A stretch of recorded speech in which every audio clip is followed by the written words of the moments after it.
सजा नहीं देंगे, इतनी लंबी सजा नहीं देंगे।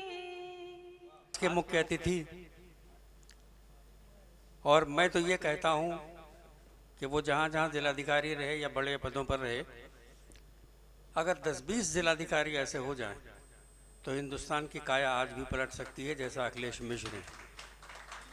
और जिस विभाग में वो रहे, चाहे वो जिलाधिकारी रहे या जहाँ भी जिस विभाग में भी रहे, उस विभाग की काया पलट दी।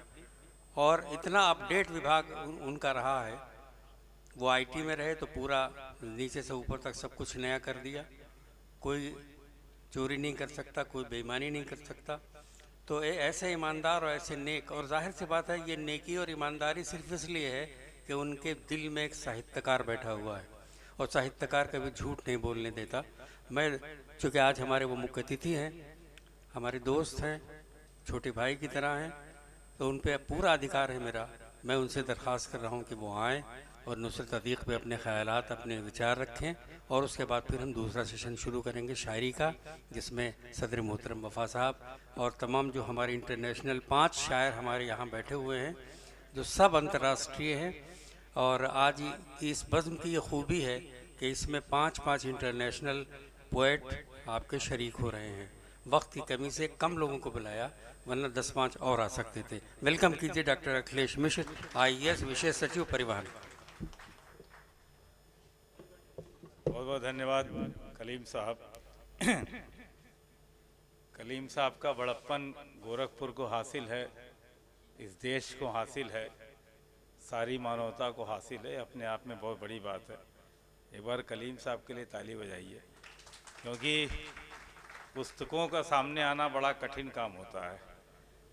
और मेरे ऐसा आदमी भी एक पुस्तक अगर कहीं लिख पढ़ डाले तो मैं तो बहुत बड़ा आदमी हो गया। और सारा उसमें सारा का सारा जो समय उन्होंने दिया, कलीम साहब ने दिया, और वो भी तब दिया जब रोज़े चलते थे। उस समय उन्होंने मेरी किताब ठीक की थी। तो आज मैं इस समय का इस्तेमाल कर लूँ उनको दिल से धन्यवाद देने के लिए कि मेरी एक किताब, पहले अपनी तारीफ़ कर लेता हूँ फिर नुसरत पे जाता हूँ। मैं आपको बताऊं, ये जिलाधिकारी या IAS जो भी होंगे, लेकिन इनसे कलंदर इंसान आपको शायद ही कोई मिले। और ये पहले शख्स हैं कि एक मुलाकात में राष्ट्रपति से अपनी किताब का भी विमोचन करवा लिया था, और राष्ट्रपति भवन में जाके। अब राष्ट्रपति साहब के बारे में मैं कुछ नहीं कहूँगा। हाँ, अब कलीम ने याद दिलाया, मेरी किताब पता नहीं रातों रात बेस्ट सेलर हो गई, मुझे पता ही नहीं था। और सुबह मेरे पास किसी का फ़ोन आया कि साहब आपकी किताब बेस्ट सेलर हो गई है, और उस प्रोग्राम में मैं बैठा था रात में जहाँ ये डिक्लेयर की जा रही थी। खैर, तमाम किस्से होते हैं, हर चौराहा, हर नुक्कड़ और हर किताब अपने आप में किस्से लिए घूमती है। नुसरत साहिबा की ये किताब अचानक आई। आजकल हम लोग नए ज़माने के लोग हैं, और जब मैंने सोचा कि नुसरत के बारे में क्या बताऊं, क्योंकि किताब अभी देखने को मिली, तो मैंने कलीम साहब से कहा कि कुछ नुसरत के बारे में लिखो के भेज दीजिए तो मैं वहाँ बोल दूंगा। अब उन्होंने लिख के तो भेजा था, लेकिन वो कहीं गायब हो गया हमारे मोबाइल से। अब अर्शी साहब, बड़ी समस्या है, आपने भी कुछ लिख के नहीं दिया। तो हमारे ऐसे चालाक लोगों को जब ये बोलना पड़ता है तो हमने तुरंत गूगल किया नुसरत अतीक को। तो बड़ी मज़ेदार बात जो सामने आई मैं आपके सामने बताऊँ सर। मैंने पूछा गूगल से कि नुसरत का मतलब क्या होता है। गूगल कंफ्यूज हो गया। नुसरत का मतलब लड़के का नाम भी है और लड़की का भी नाम है। फिर मैंने ये पूछा कि अगर नुसरत लड़की है तो उसका क्या मतलब हुआ। तो गूगल साहब कहते हैं कि नुसरत अगर लड़की है तो किसी लड़की का नाम भी नुसरत हो सकता है, और उसका अर्थ ये होता है कि जीत जिसको कहते हैं, जो जीत जाए वो नुसरत होती है। और जीत कौन सकता है? जीत, सबसे बड़ी जीत दिल की जीत होती है। अगर कोई किसी का दिल जीत ले तो वो सबसे बड़ा नुसरत है। और नुसरत ने इस किताब को, जितना मैंने अभी 2-4 पन्ने पढ़े, वो ज़रूर कहीं ना कहीं दिल की इतनी गहराइयों से लिखी गई है कि उसकी एक पंक्ति मैं पढ़ रहा था। हम लोग बड़े बड़े कठिन कठिन शेर लिखते हैं, कठिन कठिन गीत लिखते हैं, कठिन गीत लिखना, कठिन शायरी करना बड़ा आसान काम होता है। आसान शायरी और आसान चीज़ लिखना बहुत कठिन काम होता है। और उन्होंने लिखा कि मुझको खुश रखने की खातिर मेरे नाज उठाती अम्मा। माँ पर जो उन्होंने चंद पंक्तियाँ लिखी, कितनी सरल माँ होती है, और खुद वो बड़ी माँ हैं। मेरे ख्याल से उनकी 2 बेटियाँ हैं, मैं तो फेसबुक से ही जानता हूँ। तो उन्होंने माँ की जो भावना लिखी है कि सच जानो दुनिया में हमेशा सत्य के गीत सुनाती अम्मा, देश धर्म की कथा सुनाकर हर दिन मुझे सुलाती अम्मा, हमको हंसना देखना चाहे इसीलिए मुस्काती अम्मा, मेरी आंखों के सब आंसू चुपके से पी जाती अम्मा।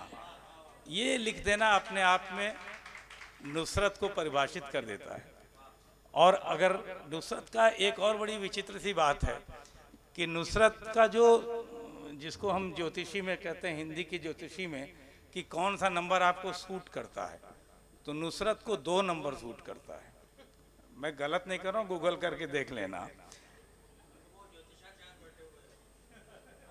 नहीं तो ये नुसरत की ज्योतिषी कहाँ बता पाएंगे। इसीलिए शायद इनकी 2 किताबें रिलीज हो रही हैं।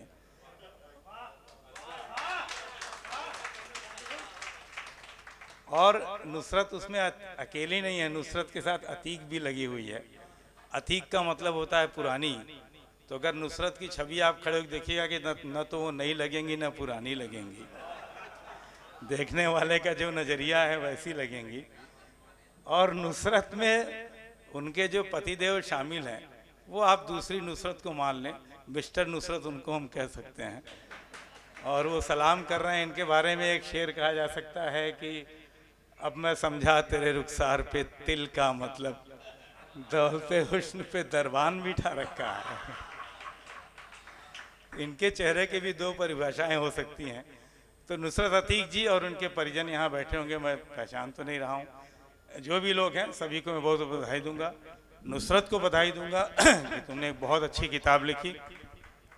और कलीम कैसर साहब को बधाई दूंगा, ज़रूर उनका इसमें रोल रहा होगा, वो भले न बताएं, लेकिन ज़रूर उन्होंने नुक्ता और वो चीनी की होगी इसमें, उसके बगैर वो रह भी नहीं सकते। और हमारे मंच पे मौजूद सभी लोग, वफ़ा साहब, अजीज़ साहब और सत्या पांडे जी का भाषण सुना तो मुझे अपना ज़माना याद आएगा जब हम लोग चुनाव लड़ा करते थे यूनिवर्सिटी में, कि अभी है माहौल आगे चुनाव लड़ने का। तो आपको बहुत बहुत बधाई, आपने बहुत जोशो खरोश से अपनी बात रखी। और जिसका जिसका नाम सत्या जी ने लिया, वो सबका नाम मैं भी समझ लिया ले रहा हूँ, क्योंकि मैं जानता किसी को नहीं, लेकिन वो समझ लिए मैंने उनको कहा था सबका नाम ले लीजिए, इसलिए मेरे लिए आसान हो जाए। अर्शी बसवी साहब बैठे हैं, ये बड़े फेसबुक पे एक्टिव रहते हैं, इनका नाम न लो तो उचित नहीं होगा। और पंडित जी तो अपने आदमी हैं। तंग साहब पता नहीं तंग हैं कि तंज हैं, आज तक मैं समझ ही नहीं पाया। तंग हैं, अब कुछ हैं ऐसे ही। तंग तंग सही, आगे गज है कुछ लगा रही है, इनकी परिभाषा हो जाएगी। हाँ, बहुत बहुत धन्यवाद। मेरे पास इतना ही गूगल पे पढ़ा था, इतना ही बोल सकता हूँ। बहुत बहुत धन्यवाद।